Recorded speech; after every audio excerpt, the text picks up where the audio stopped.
વડોદરા શહેરની ગોત્રી હોસ્પિટલ ખાતે world glaucoma ડેની ભવ્ય ઉજવણીને લઈને એક વિશેષ કાર્યક્રમનું આયોજન કરવામાં આવ્યું હતું। આંખની ગંભીર બીમારી ગ્લુકોમા એટલે કે ઝામર વિશે લોકોમાં જાગૃતિ લાવવાના ઉમદા હેતુ સાથે વડોદરાની ગોત્રી હોસ્પિટલ ખાતે વર્લ્ડ ગ્લુકોમા ડે નિમિત્તે વિશેષ કાર્યક્રમનું આયોજન કરવામાં આવ્યું હતું। આ બીમારીને કેવી રીતે માત આપી શકાય અને દ્રષ્ટિને બચાવી શકાય તે માટે હોસ્પિટલ દ્વારા આખા સપ્તાહ દરમિયાન જનજાગૃતિ અભિયાન ચલાવવામાં આવી રહ્યું છે।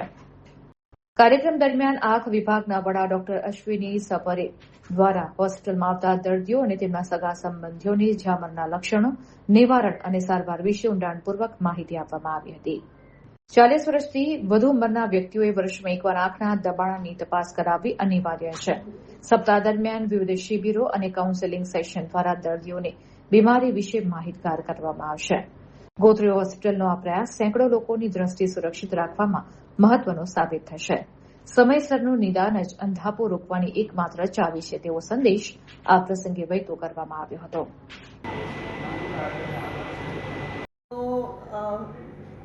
આપણે ડિપાર્ટમેન્ટ લેવલે પબ્લિકને પહોંચે એ રીતે થોડીક એક્ટિવિટીઝ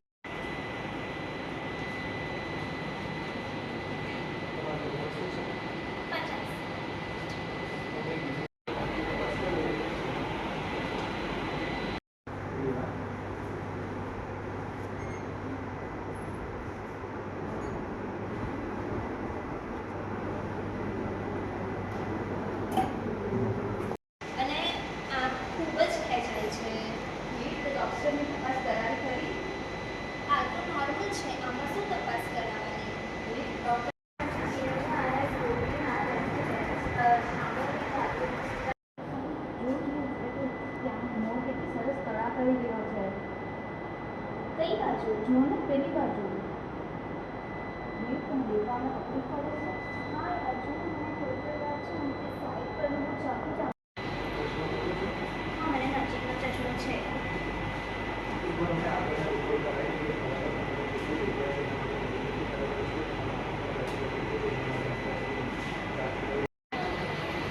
વાત તો તારી સાચી છે। ચાલ એક વખત આપણે આંખના ડૉક્ટરને બતાવી જ આપીએ।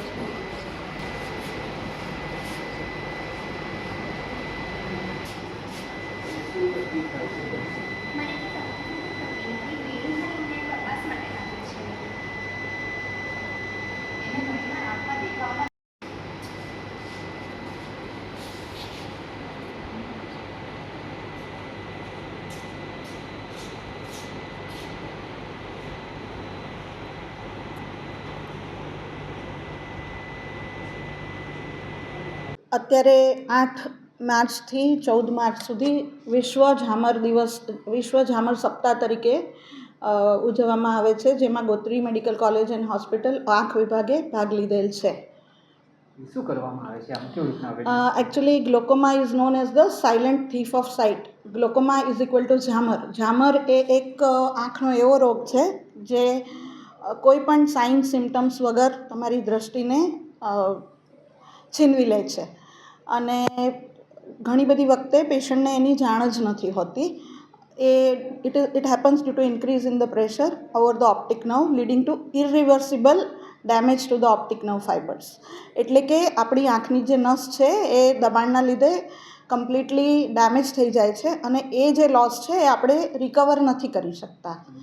40 વર્ષની ઉપરના પેશન્ટ્સને આ રોગ જોવામાં આવે છે અને 70 to 80% of this disease remains undiagnosed because it is symptomless most of the times. So આને વહેલા તબક્કે આપણે નિદાન કરીએ તો આપણે દ્રષ્ટિ બચાવી શકીએ છીએ। લક્ષણો કેવા હોય છે?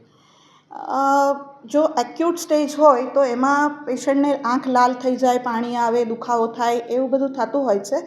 એને એક્યુટ એંગલ ક્લોઝર ગ્લોકોમા કહેવામાં આવે છે। પણ એક મીઠો ઝામર હોય છે જેમાં લગભગ પેશન્ટને પુષ્કળ જ નુકસાન થઈ જાય ત્યાં સુધી કંઈ જ ખબર નથી પડતી। નોર્મલ જ હોય છે પેશન્ટ, પણ એનું પ્રેશર હોય જે આંખનું, જેમ આપણું બોડીનું બીપી હોય એવી રીતે આંખનું પ્રેશર હોય, એ પ્રેશર યુઝ્યુઅલી 2021 સુધી નોર્મલ ગણવામાં આવે છે. કેવી રીતના આજે અવેરનેસ કાર્યક્રમ રાખ્યા છે, કેવી રીતના ફેલાવે? એટલે આ આખો સપ્તાહ છે જેમાં 12th માર્ચ એ વર્લ્ડ ગ્લુકોમા ડે તરીકે ઉજવાય છે. તો આ આખા સપ્તાહ દરમિયાન like 8 to 14th of March અમારા ડિપાર્ટમેન્ટે ઘણા બધા પ્રોગ્રામ્સ કરેલ છે.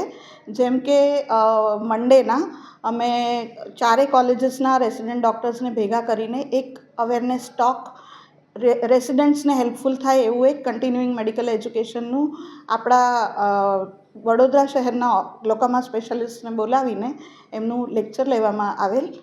અને SSG કોલેજ, પારુલ ઇન્સ્ટિટ્યૂટ, ધીરજ, ત્યાંથી બધા જ પોસ્ટ ગ્રેજ્યુએટ સ્ટુડન્ટ્સ અહીંયા આવ્યા હતા અને વી કન્ડક્ટેડ અ સેમિનાર. પછી અમે નર્સિંગ, અમારા હોસ્પિટલના નર્સિંગ સ્ટાફ માટે ગ્લોકોમાનું સ્ક્રીનિંગ કરીએ છીએ.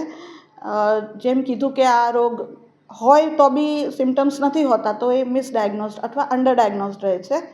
તો એમના માટે સ્પેશિયલ આપણે આ સ્ક્રીનિંગ ડ્રાઈવ કરી છે. તે દરેક નર્સિસને અમે ઇન્વાઇટ કર્યા છે અને વી આર સ્ક્રીનિંગ દેમ. આજે 5th ડે થયો છે, ઘણા બધા નર્સિસે આનો લાભ લીધેલ છે. પછી સ્ટુડન્ટ્સને પોસ્ટર કોમ્પિટિશન રાખીને પ્રોત્સાહિત કરેલ છે. આવી બધી જ જગ્યાએ ગતિવિધિઓ થતી હોય છે. એમ SSG હોસ્પિટલ દ્વારા પણ 4 કોલેજીસને ઇન્વાઇટ કરીને એમના માટે કોમ્પિટિશન રાખેલ, જેમાં અમારા છોકરાઓ બી પોસ્ટર પ્રેઝન્ટ કરીને ફર્સ્ટ પ્રાઇઝ જીતેલ છે. પછી અમે રંગોલી કોમ્પિટિશન રાખેલ છે અને સોશિયલ મીડિયા અવેરનેસ માટે અમે અમારા પોસ્ટ ગ્રેજ્યુએટ્સે રીલ્સ બનાવેલ છે. તો રીલ્સ અમે આખું department every day from 8 to 14th અમારા સ્ટેટસ પર મૂકીને એને ડિસ્પ્લે કરીએ છીએ. હું doctor Ashwini Sapre, professor in head department of ophthalmology, GMRS Gotri. આ બધા જ કાર્યમાં અમારા રેસિડેન્ટ્સ, અમારા ઇન્ટર્ન્સ, અમારા UG સ્ટુડન્ટ્સ તથા ફેકલ્ટી અને નર્સિંગ સ્ટાફનો બહુ જ સારું ફેસિલિટેશન અને સહભાગ છે. એમના થકી